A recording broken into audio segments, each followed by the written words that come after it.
بسم اللہ الرحمن الرحیم۔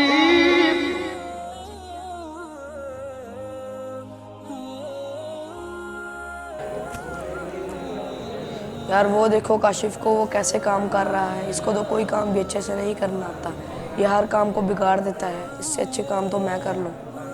کاشف اچھے کام نہیں کرتا اور تمہیں اتنا ہی ناپسند ہے تو تم اس کو جا کر سمجھاؤ کہ یہ کام نہیں کرتے، اور اگر تمہیں اس کام کا پتہ ہے تو تم اس کو سمجھاؤ کہ اس کام کو اس طریقے سے کرو۔ میں اس کو نہیں سمجھا رہا، کیونکہ جو بھی اس کو سمجھاتا ہے وہ اس کو مارنا شروع کر دیتا ہے، اس لیے میں اس کو نہیں سمجھا رہا۔ اگر تم اس کو سمجھا نہیں سکتے تو برائی والا کام بھی نہ کرو۔ میں کوئی برائی والا کام نہیں کر رہا، میں تو بس یہ بتا رہا ہوں کہ وہ کام صحیح نہیں کرتا اور دوسروں کو مارتا بھی ہے۔